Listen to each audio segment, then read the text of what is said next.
देखिए, अखिल भारतीय अखाड़ा परिषद के अध्यक्ष और मठ बाघंबरी गद्दी के महंत नरेंद्र गिरी की मौत की गुत्थी और उलझती जा रही है।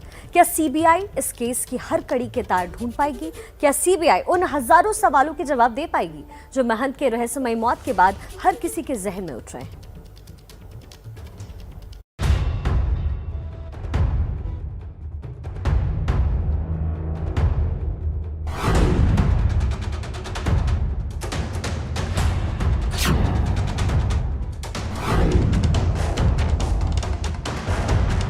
सबसे पहले जांच से जुड़ी बातें जान लेते हैं। केंद्र ने राज्य सरकार की सीबीआई जांच की सिफारिश मंजूर कर ली है। महंत नरेंद्र गिरी मौत मामले में जांच सीबीआई आज से शुरू कर सकती है। सीबीआई टीम प्रयागराज पहुंच चुकी है। पुलिस ने सुसाइड नोट को फॉरेंसिक जांच के लिए भेजा है। महंत नरेंद्र गिरी को आत्महत्या के लिए उकसाए जाने के आरोप में आनंद गिरी, आध्या तिवारी और संदीप तिवारी को कोर्ट में 14 दिनों की न्यायिक हिरासत में भेज दिया गया है। सीबीआई जांच से दूध का दूध और पानी का पानी हो जाएगा, इसकी उम्मीद हर किसी को है, चाहे वो किसी भी राजनीतिक पार्टी का हो। आजकल तो ऐसे ऐसे कैमरे आ गए हैं कि किसका किसका हाथ लगा, किसका किसका पंजा लगा, ये सब दिखाई देता है। तो ये सीबीआई जांच में सब कुछ पता चल जाएगा। प्रयागराज के नरेंद्र गिरी जी की मौत की जांच सीबीआई से हो। कांग्रेस ने ये जोड़ा था कि उनकी मौत की जांच जहां सीबीआई से हो, मॉनिटरिंग सुप्रीम कोर्ट की डिवीजन बेंच करे। कोई कहता है कि उन्होंने सुसाइड नोट लिखा ही नहीं है, कोई कहता है इतना तो वो लिखते भी नहीं थे, चिट्ठियां लिखवाते थे। अगर उसके बाद इस तरह की चीजें आ रही हैं और जो जो चीजें प्रकाश में आ रही हैं, सार्वजनिक लोक संदर्भ में आ रही हैं, मैं समझता हूं उसके बाद फौरी तौर पर त्वरित। और अयोध्या के वरिष्ठ संत रामविलास वेदांती ने कई बड़े और गंभीर आरोप लगाए हैं। क्या बिल्डर ने नरेंद्र गिरी को धमकाया? वेदांती के सवाल आईजी देंगे जवाब दिया। नरेंद्र गिरी जी ने कोई जमीन थी बगल में जिसको पेट्रोल पंप के लिए बेच दिया है। 8 करोड़ रुपया उन्होंने लिया था, पड़ोस के लोग बता रहे थे। और बार बार वो बिल्डर कह रहा था यदि आप हमको ज़मीन नहीं देंगे तो मैं बुलडोजर से गिरवा दूंगा चार दिवाली को और मैं कब्जा कर लूँगा। हत्या के पीछे क्या कारण है, इसके लिए आईजी से पूछा जाए, जिसका नाम बार बार आनंद गिरी टीवी में ले रहे हैं। केपी सिंह ने हत्या कराया। केपी सिंह सबसे पहले क्यों आए? वहाँ का दरोगा क्यों नहीं आया? वहाँ डीएम क्यों नहीं आया? वहाँ पर एसएसपी क्यों नहीं आया? केपी सिंह सबसे पहले पहुँच गए।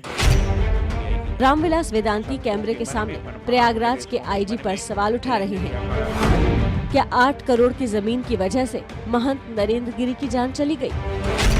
आपने रामविलास वेदांती की बात सुनी, अब पूर्व आईजी आरएन सिंह को सुनिए, जो सीधे नरेंद्र गिरी पर ही सवाल उठा रहे हैं। इन्होंने 2006 से ही जमीन बेचना शुरू किया। पहली जमीन इन्होंने बेची महेश नारायण सिंह, जो पहले विधायक थे हंडिया के, उनको बेची। फिर सुरेंद्र मिश्रा एक बिल्डर और भूमाफिया थे, उनको जमीन बेची। और इस 2006 से जो लगातार सिलसिला चलता रहा, तो मठ के अंदर और मठ के बाहर जितनी तमाम ज़मीनें थी, बहुत सारी ज़मीनें को इन्होंने बिक्री की। सबके खिलाफ कार्रवाई, और ईडी को जब से महंत बने तब से सारी ज़मीनों की बिक्री, खरीद फरोख्त सबकी जांच करनी चाहिए। मान लीजिए अगर हम निर्वंश हो जाएं, सपोज, तो हमारी प्रॉपर्टी अगर हम किसी को डोनेट नहीं कर रहे हैं तो किसको जानी चाहिए? सरकार में जानी चाहिए। तो वो प्रॉपर्टी तो सरकार की होनी ही चाहिए, वो प्रॉपर्टी तो या हिंदू समाज की होनी चाहिए। आरएन सिंह जो बात बता रहे हैं वो बहुत गंभीर है। आरएन सिंह 2008 में प्रयाग के आईजी जीआरपी थे। पूर्व आईजी का आरोप है कि नरेंद्र गिरी ने मठ की काफी जमीन बेची, चढ़ावे का बंदरबाट किया। सीबीआई के अलावा ईडी की भी जांच होनी चाहिए। बाघंबरी गद्दी को सरकार को अपने हाथों में ले लेना चाहिए। अब जांच का जिम्मा सीबीआई पर है। सीबीआई के रडार पर आनंद गिरी और पुजारी तिवारी की पिता पुत्र की जोड़ी पहले से ही है। अब वेदांती और आरएन सिंह के बयानों के बाद। और ताज़ा जानकारी इस वक्त हमारे साथ हमारे संवाददाता रणवीर जुड़ गए हैं। रणवीर, ये पूरा मामला लगातार उलझता नजर आ रहा है, अपनों पर सवाल उठ रहे हैं। अब ऐसे में अगर सीबीआई की जांच होती है तो क्या ये पूरा मामला सुलझता इतनी आसानी से नजर आ रहा है?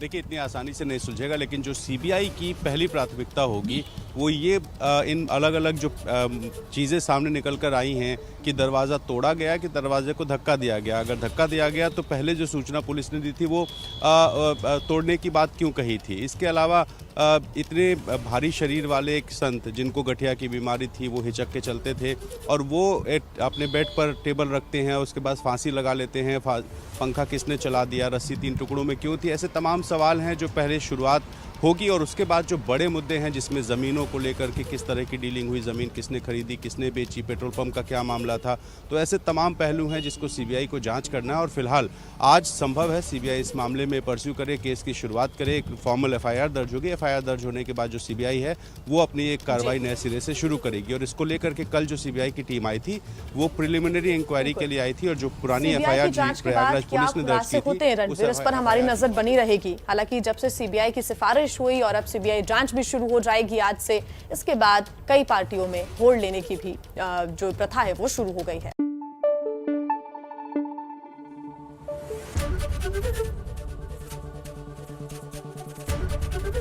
एबीपी न्यूज आपको रखे आगे।